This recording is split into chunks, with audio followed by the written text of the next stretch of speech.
பொறுப்பு துறப்பு. ஹலோ, வணக்கம். நாங்க வந்து இப்ப இர்ஃபான் பாயாக மாற போறோம். We are thirst for views, not girls.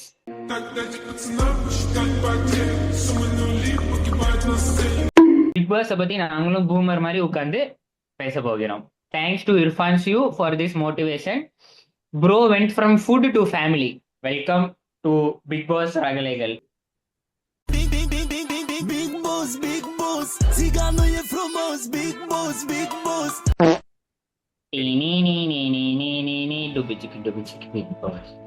எத்தனை கண்டஸ்டன்ட்ஸா? 13 பேரா?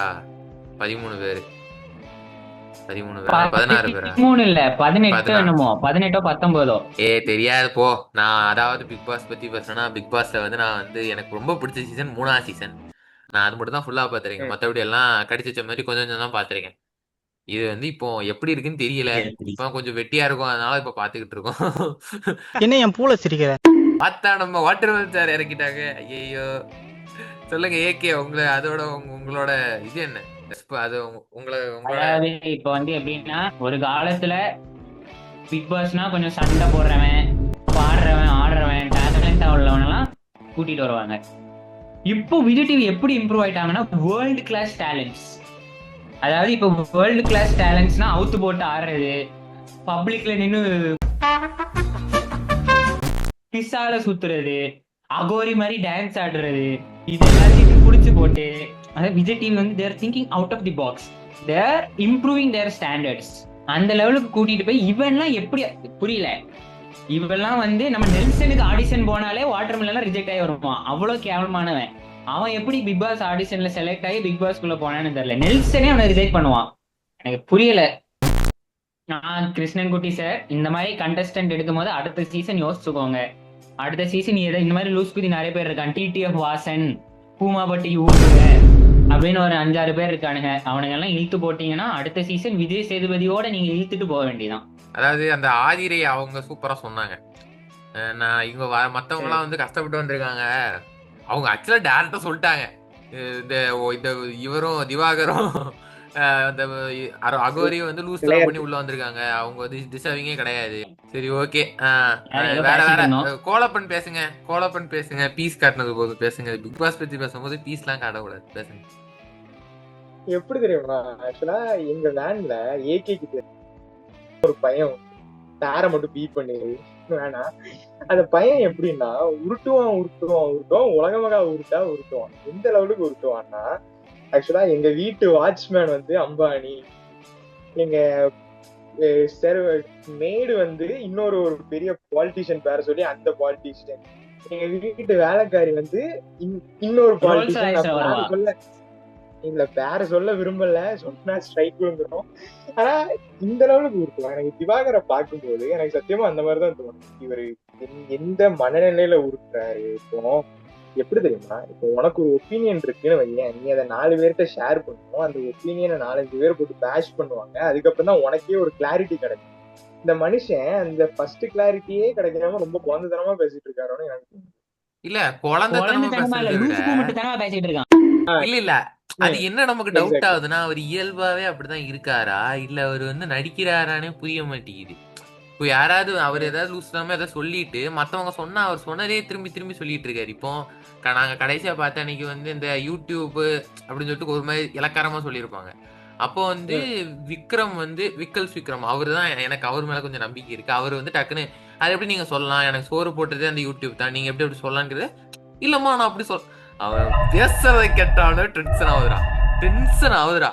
எப்படின்னா 18 ஹவுஸ்மேட்ஸ்ல ஒரு 12 பேர் அப்படிதான் இருக்கான். இந்த ஒரு மீம் வரும் தெரியுமா, தள்ளிக்கிட்டே இருக்கானுங்க, லூசு குதிக்கு தள்ளிக்கிட்டே இருக்கானு, அந்த மாதிரி இருக்கு. அந்த மாதிரிதான் இருக்கு. எனக்கு வந்து நந்தினி அவங்க மேல நல்ல ஒரு ரெஸ்பெக்ட் இருக்கு, ஓகேவா. அவங்க வந்து வேணும்னே பண்றாங்களா? ஆனா நைட்ல பேசுறது அந்த ஒரு ஷாட் காமிச்சாங்க. ஃபிஷர் அந்த பொண்ணும், அந்த ஃபிஷர்மேன் ஃபேமிலில வந்து வந்திருக்க அந்த பொண்ணு சுப்பு சம்திங், பேர் மறந்து போச்சு. அவங்க 2 பேரும் பேசிக்கிட்டு இருக்காங்க. நேத்திக்கு வந்து நம்ம திவாகர் டார்கெட் பண்ணோம், நாளைக்கு யாரை டார்கெட் பண்றது. அப்போ பிளான் பண்ணி ஆடுறாங்க. இந்த ஸ்ட்ராட்டஜி, ஓகேவா. இதுல வந்து அந்த அந்த திவாகர் வந்து ஏதோ சொல்லுவாரு, என்ன சொல்லுவாரா, கண்ட்ரி ஃப்ரூட் கண்ட்ரி ஃப்ரூட்னு சொல்லுவாரு. கண்ட்ரி ஃப்ரூட் ப்ரூட்னு சொல்லுவான். அது சும்மா சரி ஓகே, அது ஒரு ஜோக். அரோராவும் அங்க இருப்பா, அரோரா சும்மா அப்படி சிரிச்சுட்டு விட்டுருவா. இவ வந்து எந்திரிச்சு போய் ஐயோ வந்து இல்லாம பிரச்சனை ஆக்கணும். அது வந்து இதெல்லாம் அது நமக்கு பார்க்கும்போது இதெல்லாம் ஒரு பிரச்சனையா, இதுக்கு அதுக்கு தொண்டை உடையிற மாதிரி கத்துறாங்க 2 பேரும் மாத்தி மாத்தி. அதை பார்க்கும்போது சிரிப்பு தான் இருந்துச்சு, ஏன்னா இதுக்கெல்லாம் பிரச்சனையா அப்படி. ஆனா அதுக்குதான் உள்ள வராங்க, இல்லைன்னா வெளியே அனுப்பிடுவாங்க இவனுங்க சண்டை போடலன்னா. அது தெரிஞ்சே அந்த 2 பொண்ணுங்க பிளான் போட்டு பண்ணுது. ஓகே, அது அவங்க கேம். ஆனா கொஞ்சம் ஆக்சுவலா இந்த சண்டேல நான் இன்னொன்னு நோட்டீஸ் பண்ணேன். என்ன தெரியுமா, ஃபர்ஸ்ட் திவாகரை பார்த்து உன் எஜுகேஷன் என்னதுன்னு கேட்டது இந்த பொண்ணு. அதே வார்த்தையை அந்த ஆளு திரும்ப இந்த பொண்ணை பத்தி கேட்கும்போது அந்த பொண்ணு அதே ஒரு பெரிய ப்ராப்ளம் மாதிரி ஃப்ரேம் பண்ணிட்டாங்க. நீ நோட்டீஸ் பண்ணியான்னு தெரியல. அதுக்கப்புறம் அந்த பிரச்சனைக்கு தான் அழுது 4-5 பேர் அவ வந்து விக்டிம் ஆயிட்டா. ஸ்டார்டிங் ஃபைட்லயே திவாகர் வந்து கத்துனால அவளால எதுவும் பேச முடியல. அவ போய் என்ன ஆசிமேடு கண்ணகி என்ன அப்படின்னு போயிட்டா. ஏதோ ஒரு மாதிரி இறங்கி போய் திவாகர் பயந்துட்டான். திவாகருக்கு என்ன பண்ணுன்னு தெரியல. அதை விட ஒரு லூசு குதி இந்த எஃப்டி இருக்கான் பாரு, வெட்டிடுவேன், போட்டுருவேன். இதுக்கு நடுவுல இவன் வருவான் கமருதீன். என்னடா அடிக்கலாம் போயிட்டான் அவன். அவரு வயசுல கொஞ்சம் மூத்தவர்ரா. அவரு வந்து கைய பிடிச்சி தள்ளி விட்டாருன்னா எனக்கு டப்புனு பக்குன்னு ஆயிருச்சு, இவன் அடிக்க போயிட்டான் அப்படின்னு ஆயிடுச்சு. ஐயோ ஒரு நாள் தான் ஆயிருக்கு வந்து, அதுக்குள்ளேயேவா அப்படின்னு தொடர்ந்து.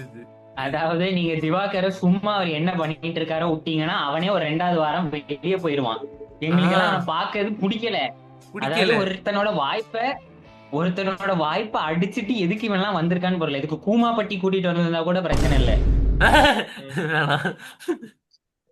அதாவது வந்து எந்த பீஸ் உங்களுக்கு ஓகே நான் லீவ் தட் பக்கமே. அவன் ஆக்சுவலி ஒரிஜினலா அக்காவை எப்படி யூஸ் பண்ணணும்னு அவனுக்கு தான் தெரிஞ்சிருக்கு. நீங்க எல்லாம் எக்ஸ்க்ளூசிவ் கண்டென்ட் பாய்ஸ், உங்களுக்கு எல்லாம் பலூன் அக்காவை யூஸ் பண்ண தெரியல. நம்ம துஷார் பையன் ஸ்ட்ராட்டஜியா யூஸ் பண்றான். பலூன் அக்கா ஒரு சைடு, பார்வதி இன்னொரு சைடு. ஜின்சக்கு ஜேகே வந்து ஒரு வீடியோல சொல்லியிருப்பான். அதாவது வந்து நம்மளை வந்து நம்ம ஒரிஜினாலிட்டியோட இருக்கணும். தன்னை வந்து ஒரு கொரியன் மாதிரி ஒரு போர்ட்ரே பண்ணிட்டு அதனால வந்து ரிஸ்க் பண்ற மாதிரி பொண்ணுங்களுக்கு மத்தியில ஃபேமஸ் ஆயிட்டு இருக்கிற ஒரு ஆள் தான் அவன். எனக்கு அவன் மேல பெரிய இதெல்லாம் இல்லை. உங்களுக்கு வந்து பிக் பாஸ்ல வந்து இப்போ வந்திருக்கிறதுல வந்து யாரெல்லாம் வந்து கொஞ்சம் தேர்வாங்கன்னு தோணுது? ஓகேப்பா இவங்க மேல கொஞ்சம் நம்பிக்கை இருக்கு, நல்லா விளையாடுவாங்கன்னு தோணுது யாருன்னு? எனக்கு வந்து விக்ரம், சபரி, அவ்வளவுதான். சபரிநாத்தும் விக்ரம். எனக்கும் சபரி மேல ஒரு அந்த மனுஷன் ட்ரை பண்றாரு, ஆனா ட்ரை பண்ணி மொக்க வாங்கிட்டு போயிடுறாரு. அதான் எனக்கு கொஞ்சம் பாக்குறதுக்கு சபரி வந்து இன்னும் ட்ரிகர் ஆகல. அவன் எல்லா சண்டைக்குள்ளயும் போறான். ஆக்சுவலா அவன் வந்து பொறுமையா ஹேண்டில் பண்ணிக்கிட்டு இருக்கான் எல்லாத்தையும். எனக்கு கண்ட்ரோல் பண்றான்.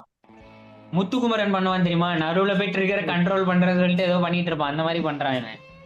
இந்த இப்போ இந்த விக்ரம் மேட்டர்ல கூட சபரி தான் போய் பேசுறான், அவருக்கு புரிய மாட்டேங்கிட்டு உடனே அடக்க வச்சுட்டு அப்படி பேசிக்கிட்டு இருந்தான். ஸோ சபரி கொஞ்சம் தேர்வான்னு தோணுது. வேற எனக்கு யாரும் பெருசா எனக்கு சுத்தமா கொஞ்சம் வியர்டா தான் இருக்கு எல்லாரையும் பாக்குறது. போன சீசன்லாம் பாதி பேர் விஜய் டிவில இருந்து வந்திருந்தானுங்க. இந்த தடவை எல்லாமே இன்ஸ்டாகிராம் இன்ஃப்ளூயன்சர்ஸ் யூடியூபர்ஸ் தூக்கி போட்டுருங்க. ஆனா இந்த சீசன்ல 2 நாள்ல ஜால்ரா கேஸ் ஸ்டார்ட் ஆகும்னு எனக்கு இப்பதான் புரியுது. பார்வதி வந்து எப்படின்னா வாட்டர்மெலன் ஸ்டாரை இது பண்றதுக்காக பின்னாடி ஜிங்குச்சான் கூட இந்த ஆதிவாசி கண்ணதாசன் ஒருத்தர் இருக்கா போல கலையாசன், அவன் போயிட்டு சுட்டு பீலி தூடறேவான். அது பார்வதிய பார்க்கும் போது எனக்கு வந்து என்ன சொல்றதுனே தெரியல.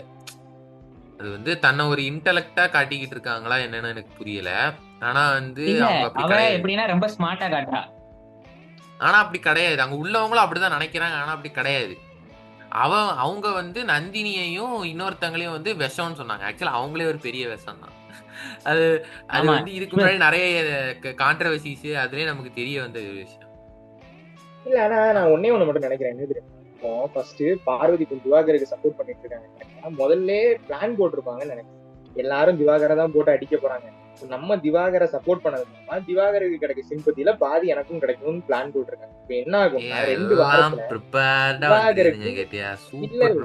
2 வாரத்துல திவாகருக்கு எந்தவித சப்போர்ட்டுமே இல்லன்னு தெரிய போகுது. தெரிஞ்சதுக்கு அப்புறம் நம்ம அந்தர்பல்ட்டி அடிக்க போறாங்க. வேணா பாருங்க, திவாகருக்கு சப்போர்ட் பண்ணாம அப்படியே அந்த சைடு சாய போறாங்க. அதான் நடக்கும் ஃப்ரம் மை ப்ரெடிக்ஷன். ஆனா நம்ம பிரவீன் காந்தின்னு ஒருத்தர் நாங்க வந்து ரொம்ப நம்பணும், டைரக்டர் ஏதோ பண்ணிடுவாரு, நம்ம இம்மான் அண்ணாச்சி மாதிரி ஏதாவது பண்ணுவாரு அப்படின்னு நம்பணும். பிரவீன் காந்தி ப்ளீஸ் ஃபர்ஸ்ட் வீக்கே எலிமினேட் ஆயிருங்க. குழப்பமா தான் இருக்கு. நம்ம வந்து ப்ரெடிக்ட் பண்ணுவோம், இந்த வீக் யாரு போறா, அடுத்த வீக் யாரு போறான்னு ப்ரெடிக்ட் பண்ணுவோம். அது நடக்கதான் இருக்கும். ஓகே, ஃபர்ஸ்ட் வீக் வந்து கண்டிப்பா பிரவீன் காந்தி தான். Praveen Gandhi first saved watermelon star. கண்டிப்பா பாரு வச்சிருக்காங்க. வாட்டர்மெலன் ஸ்டார் இப்ப எல்லாம் அனுப்ப மாட்டாங்க. ஏய் அவர்லாம் பாரு 80வது நாள் வரைக்கும் 70 days வரை இருப்பாரியா? பாரு 70 தலைமை days எல்லாம் இருப்பாரு. அவர் மட்டும் போ, அவரா வாக் அவுட் பண்ணாதான் உண்டு பாரு. தெரிஞ்சு ஒண்ணு பிரவீன் காந்தி இல்லன்னா கலையரசன், இதுல ஏதாவது ஒரு ஆளு. எனக்கு கலையரசன் இல்ல அப்சரான்னு தோணுது. அதுவும் இவ இருக்கா, ஐயோ இவ்வளவு பத்தி பேச மறந்துட்டோம். அவ என்ன ஈயானாவா இவானாவா, அவ பேர் என்னது ஈயானாவா? இந்த வியானா அந்த பொண்ணு வந்து அது வந்து இந்த யாரோ வந்து அவளை வந்து ஓட் பண்ணுவாங்க, ஓகேவா? இந்த அவ முன்னாடி வச்சு ஓட் பண்ணுவாங்க. ஒரு லுக்குடுவா பாரு, சத்தியமா சொல்றேன், ஃபுல் ஈவில். பிரவீன்ராஜ் கூட சண்டை அதெல்லாம் பகுபதி ஹிந்தி. சத்தியமா அவன் பிரவீன்ராஜுக்கு நான் சப்போர்ட் எல்லாம் பண்ணல, ஆனா அவன் சொல்லும் போது எனக்கு டக்குன்னு ஹிட் ஆச்சு. அது அவன் சொன்னான்ல என்ன ஹிந்தி பிக் பாஸ், சத்தியமா அந்த இது ஒண்ணு தெரியுமா? Smell to hai. Pooja, what is this behavior? I'm sorry, I kicked it by mistake. You can't kick it by mistake. Then pick it up if it. இல்ல அவ வந்து ரொம்ப அதாவது அவ வந்து எப்படின்னா, நான் ஸ்ட்ராட்டஜி போட்டிருக்கேன், நான் பில்டப் பண்ணிட்டு வந்திருக்கேன். எப்படின்னா நீங்க என்கிட்ட திரும்பி பேசுனீங்கன்னா நானும் பேசுப்பேன். ஏன்னா ஏன்னா எனக்கு எனக்கு கியூட் வாய்ஸ் இருக்கு, கியூட் மூஞ்சி இருக்கு, அதனால ஹோம்லேண்டர் இப்படி உட்கார்ந்துட்டு அந்த பீஜம் வரும் தெரியுமா, எனக்கு அவ மூஞ்சிய பார்த்தாலே அதான் ஞாபகம் வரும். அவ வாய்ஸ் வந்து ஹெட்போன் போட்டு பார்க்கும்போது ஒரு மாதிரி காதுக்கு எரிச்சலா இருக்கு. எப்படி தெரியுமா, வியானா பேசுறது எனக்கு கூட தான் புரிய மாட்டேங்குது, உங்க எல்லாருக்குமே புரிய மாட்டேங்குது, எனக்கு சுத்தமா புரியல. ரவீந்திரராஜா எவ்வளவு பெரிய கான்ட்ரவர்சியல் ஆளு, எப்படி கோவப்படுவாரு, அவருக்கு 8 லாங்குவேஜ் தெரியும், போதி தர்மரே அவரு தான். டேய் ஆக்சுவலா அவன் விளையாடுறது எனக்கு பிடிச்சிருக்கு. அவன் லைட்டா அசீம் மாதிரி ஆடுறான் தெரியும்ல. அசீம் சீசன்ல யார் டைட்டில் வினர்? அசீம் தான், பாத்துக்கோ. யாரு மாதிரி? அசீம். ஆமா ஆமா அசீம். ஆனா அசீம் எக்ஸ்ட்ரீமா இருப்பான், இவன் கொஞ்சம் கம்மி. அவ்வளவுதான் இந்த வீடியோ உங்களுக்கு. அதாவது சினோஜன் ஒருத்தர் இந்த வீடியோல இருந்தாருன்னு மறந்துருங்க எல்லாரும். அவர் வந்து இந்த வீடியோல எதுக்கு இருந்தாருன்னு தெரியல. அவர் வந்து பிரியாணியில போடல, பிரியாணி அல மாதிரி. தேங்க்யூ ஃபார் வாட்சிங் த வீடியோ. இந்த வீடியோ பார்த்துட்டு யூடியூப் எங்களை கேன்சல் பண்ணணும்னு நினைச்சீங்கன்னா ஃபர்ஸ்ட் விஜய் டிவி கண்டஸ்டன்ட் போய் கேன்சல் பண்ணுவாங்க, அதுக்கப்புறம் நாங்க கேன்சல் பண்றோம், புரியுதா? இன்னொன்னு, நாங்க இந்த இந்த இந்த மாதிரியான வீடியோக்கள் நீங்க போடக்கூடாது. நான் நீங்க எதுக்கு பிளான் பண்றீங்க? நீங்க சினிமா வீடியோ போடணும்னு நினைச்சீங்கன்னா எங்களுக்கு கொஞ்சம் சப்போர்ட் பண்ணுங்க. நாங்க வந்து இந்த இந்த டைம்ல இதுதான் எங்களுக்கு வந்து வியூஸ் எங்களுக்கு தரும், அதனால சேனல் ரீச் ஆகுது. We are tasty. இது நிரந்தரம் இல்லை, இது வந்து ஒரு சரித்திரம். சரித்திரம் இல்ல, இது வந்து கட்டாயப்படுத்தப்பட்ட ஒரு செயல். எங்களுக்கு கற்பழி பண்ணி